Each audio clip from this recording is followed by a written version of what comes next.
참 예수님, 오늘 라테라노 대성전 봉헌 주기를 또 이렇게 주일에 지내게 되면서 이제 성전의 의미를 깊이 생각하게 됩니다. 우리가 성전 하면 이제 제일 유명한 성전이 예루살렘 성전이죠.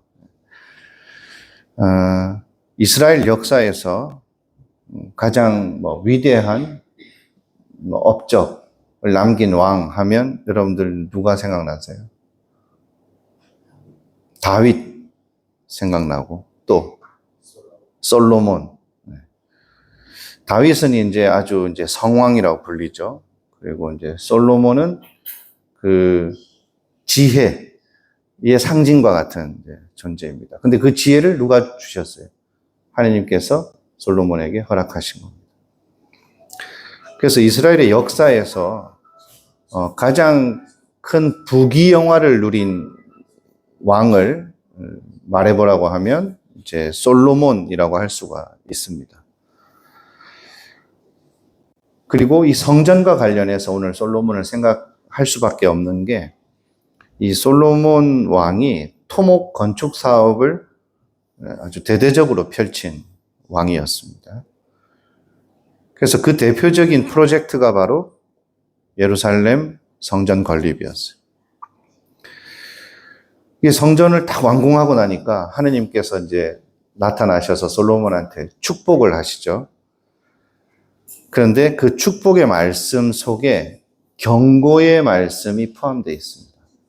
뭐라고 되어 있냐면 열왕기 3권 9장에 보면 만일 너와 너희 자손들이 나에게서 돌아서서 내가 너희에게 내린 계명과 규정을 따르지 않고 다른 신들을 섬기거나 예배하면 나는 이스라엘을 버리고 내 이름을 두기 위해 성별한 이 집을 내버리겠다. 이렇게 돼 있어요.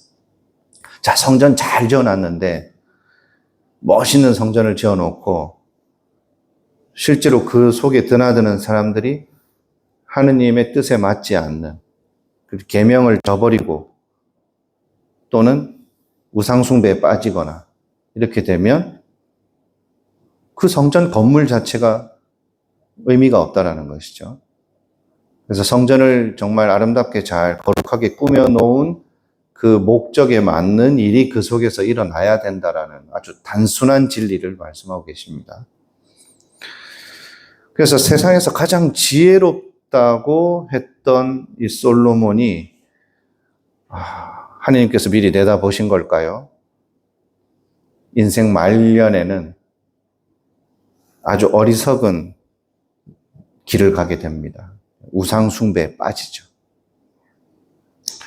그래서 이 솔로몬이 죽고 난 다음에 그 아들 르호보암이 왕위에 오르니까 무슨 일이 생겼냐면 솔로몬 때 아무 말 못하던 백성들이 그 아들이 왕의 자리에 올라가니까 막 쫓아가가지고 이제 막 들고 일어납니다. 왜 들고 일어났을까요? 그동안 성전 건립하느라 세금도 엄청 걷었고 강제 노역도 너무 많이 해가지고 힘들었던 거예요. 그러니까 이제 솔로몬 왕이 떠나고 아들이 이제 새 왕으로 앉으니까 이제 그거 좀 줄여달라고 세금도 좀 줄이고 이제 성전도 다 지었으니까 그랬는데 그 르호보암이 안 들어줍니다. 안타깝게도 오히려 더 무거운 세금을 부과해버립니다. 그래서 이런 어떤 분위기 속에서 민족이 하나로 어우러지기가 힘들겠죠. 그래서 결국에 이스라엘의 역사는 남과 북으로 분열이 일어나고 멸망에 이르게 됩니다. 어떻게 보면 솔로몬의 건축 사업이 이스라엘 멸망의 아주 그 원인이 되었다고도 볼 수가 있습니다. 참 아이러니하죠.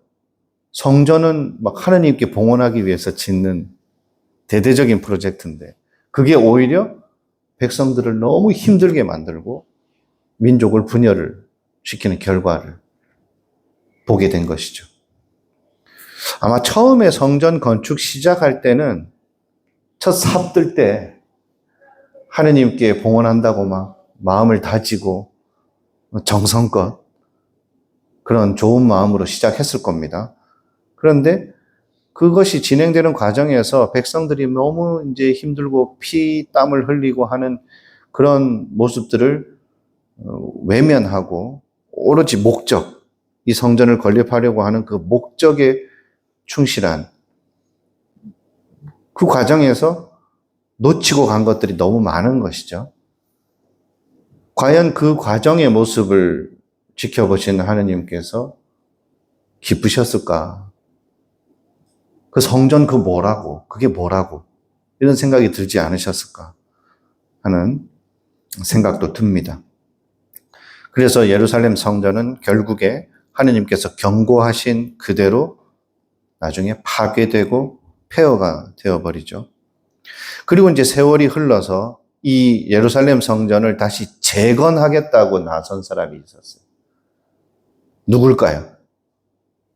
이제 거의 예수님이 등장한 시대에 가까웠을 때 정권을 잡았던 왕가가 있어요. 헤롯. 근데 이 헤롯의 왕이 성전 재건을 할 때, 우리가 잃었던 우리의 성전을 되찾으면서 하느님의 영광을 더 크게 드러내자, 뭐 이런 뜻이었을까? 그게 아니에요. 엄청 다분히 정치적인 목적으로 예루살렘 대성전을 재건 사업을 합니다. 왜냐하면 이런 큰 사업을 벌이면 일단 겉으로 볼 때는 막 백성들이 똘똘 뭉치는 것처럼 보이잖아요. 그러면서 왕권이 강화되는 거예요. 그래서 하느님을 진정으로 잘 섬기기 위해서 예루살렘 대성전을 복원한 것이 아니라 자신의 권세를 과시하기 위해서 지은 성전이었죠. 바로 그 성전에 오늘 복음에서 예수님이 들어가셔서 소위 난동을 부리시는, 거의 뭐 난동에 가깝죠. 약간 제3자 입장에서 보면 채찍을 막 휘두르고 거기에 막 제물로 바쳐지는 동물들 다 쫓아내버리고 환전상들 다 뒤엎어버렸다고 그랬어요. 성전에 환전상은 왜 있었을까요? 아시는 분? 네. 성전에 환전상이 왜 있었을까요? 성전에 봉헌을 하려면 그 성전에서만 통용되는 화폐로 환전해야 돼요. 그 환전할 때 뭐가 붙어요? 수수료가 붙잖아요. 그게 돈이 돼요. 그래서 우리도 이제 그렇게 하면 어떨까? 네? 우리 한인 공동체 화폐를 만드는 거야. 그래가지고 여러분들이 봉헌할 때 한인 화폐를 이름을 뭐라고 할까요? 말레이시아 돈은 링깃이잖아요. 그럼 우리 코타키나발루 한인 공동체 화폐는 내 이름을 따서 내가 보로메오니까 보롬으로 하면 되겠다. 보롬. 그래서 100링깃을 하려면 이제 여기 헌금을 하려면 이제 100보롬을 하려면 110링깃에 사야 되는 거지. 그러면 그렇죠? 많이 남겠죠. 그런 식으로. 그렇게 하면 뭐 당장 돈은 조금 잘 돌겠죠. 근데 그런 모습들이 예수님 보시기에는 성전을 완전히 장사판으로 만들었다는 거예요. 돈 많은 사람들은 와가지고 막 소도 바치고 양도 바치는, 막 돈 없는 사람들은 비둘기라도 바쳐야 되니까 거기에 온갖 그 제물로 바쳐지는 가축 장사들도 와 있었겠죠. 그리고 또 이제 그 동물들 살려면 뭐 해야 돼요? 환전해야지, 또. 그러니까 뭐 환전상들이 엄청, 그래서 예수님이 그 판을 아주 그냥 뒤집어 엎어버리죠.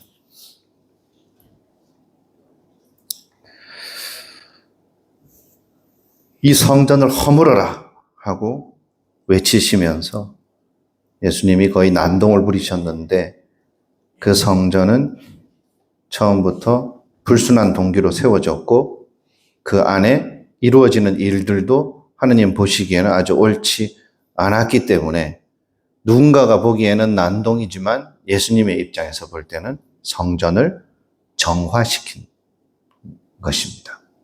그래서 우리가 성전 정화라고 부르죠.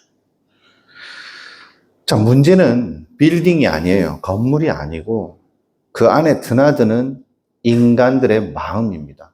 그래서 오늘 우리가 미사 이렇게 시작하면서도 이 독서에서 뭐라고 했어요? 여러분이 바로 하느님의 성전입니다. 그랬어요. 그럼 하느님을 섬기는 사람들의 마음 속에 하느님의 영이 잘 들어와 있으면 그들이 모여서 공동체를 이루면 그것이 바로 거룩한 성전이 되는 겁니다. 근데 정말로 막 분위기 거룩하게 만들어 놓고 예쁘게 아름답게 잘 꾸며놨지만 그 속에 들어와 있는 사람들 내면에 하느님의 영이 아니라 다른 것들이 들어와 있으면 과연 그것을 거룩한 곳이다, 거룩한 일이 일어나는 곳이다 라고 말할 수 있겠냐는 거예요. 그래서 예수님께서 장사꾼들을 내쫓으시면서 나의 집은 모든 민족들을 위한 기도의 집이다 이렇게 말씀하셨습니다. 하느님과 주고받는 기도가 막 활발하게 일어나는 것이 아니라 환전을 위해서 주고받는 돈이 막 활발하게 움직이고 있는 그런 집이 되어서는 안 된다는 거죠. 그래서 모든 민족들을 위한 기도의 집이라는 예수님의 말씀을 우리가 마음에 되새기면서 지금을 살아가는 우리에게도 성전이 무슨 의미인가 바로 우리 안에서 바로 잘 세워놔야 되는 것입니다. 성전은 모든 이에게 하느님의 현존을 드러내는 표징이 되어야 됩니다. 우리가 성전을 바라볼 때마다 하느님을 기억할 수 있어야 됩니다. 성당을 이렇게 건물을 지어놓으면 항상 꼭대기에 십자가를 걸어놓고, 그죠? 이곳이 성전이다라는 것을 멀리서도 봤을 때 그것을 느낄 수 있게끔 표식으로 디자인을 하잖아요, 그죠?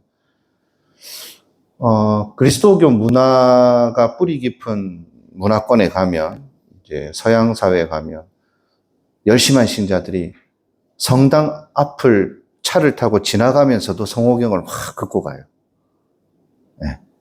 제가 이제 미국에서 이제 처음 미국 가가지고 이제 이민자 사목들을 할 때 그 마당에 나와가지고 이렇게 뚝 서 있으면 그 바로 앞에 성당 앞으로 이렇게 로컬 길이 지나가는데 자동차들이 쌩쌩 지나가죠.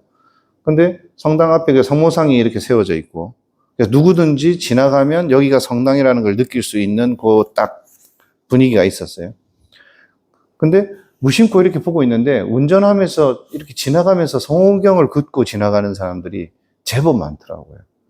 네.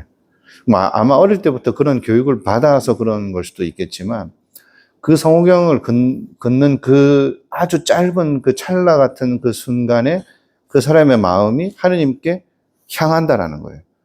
성당 건물만 보고도 그 순간에 하느님께 마음을 향하는 그 것들이 몸의 습성이 돼 있는 거죠.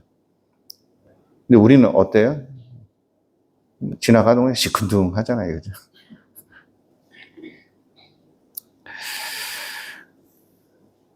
그래서 교회 공동체 또한 세상의 빛과 소금이 되고 사람들을 하느님께 이제 인도해야 되는데 만약 우리가 그런 역할을 제대로 하지 못하면 하느님께서 솔로몬한테 하셨던 경고가 우리한테 그대로 다시 되살아날 수 있다는 것입니다. 사실 성전 건물은 하느님의 집을 상징하지만 그 건물 자체가 하느님은 아니죠. 그래서 우리가 여기서 예배를 드리고 하느님께 기도를 드리는 곳이기 때문에 잘 가꾸는 건 중요합니다. 그렇지만 더 중요한 것은 교회 공동체다운 모습을 바로 세우는 것이 더 중요하다는 것을 꼭 기억해야 되겠습니다. 이것을 위해서 우리 각자 그리스도의 정신에 합당한 양심, 그리스도의 사상에 맞는 가치관을 가져야 돼요. 세상에서 일어나는 여러 가지 일들을 바라볼 때 윤리적인 판단을 해야 될 때도 있고, 때로는 사회적인 가치에 대해서 판단해야 될 때도 있고, 때로는 정치 문제에 대해서도 바라보면서 뭔가 분별하고 판단해야 될 때가 있는데, 그것을 판단하는 기준이 그리스도교적인 양심이 기준이냐, 아니면 나의 현세적인 이해 득실이 기준이냐, 이런 것들을 물을 수 있어야 됩니다. 나라에서 하는 정책이 내 사업에 도움이 좀 되고 내가 가진 부동산에 좀 도움이 돼. 그러니까 그들이 진리이고 정의이고 옳은 것처럼 그렇게 소리쳐서는 안 된다는 거예요.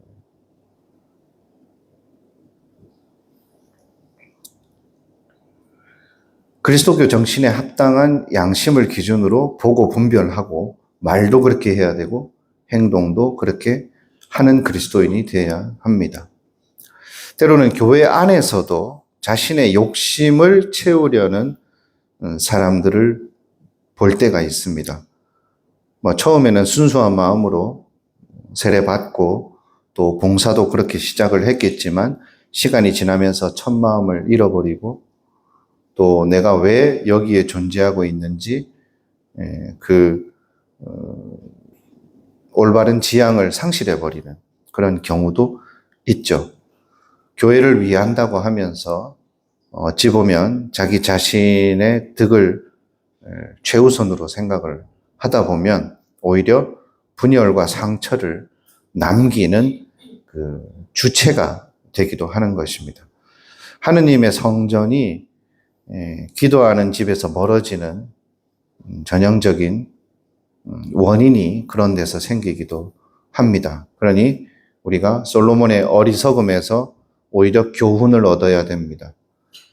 자신이 받은 지혜가 자신의 것이냐 착각하고 젊은 날 막 이렇게 큰 일을 벌이고 하나님을 위해서 일을 한다고 했지만 나중에 나이가 들어서는 우상 숭배에 빠지고 지혜의 상징이 아니라 어리석음의 상징으로 전락해버리는 그런 모습을 우리가 반복해서는 안 되겠죠. 예수님께서 우리에게 이 성전을 허물어라 하고 차갑게 말씀하시기 전에 우리 스스로 우리 자신의 마음을 정화하고 우리가 하느님의 영이 머무는 성전으로 우리 자신이 거듭나는 그런 길을 가야 되겠습니다. 여러분들은 성령께서 머무시는 거룩한 성전이 될 수 있습니다.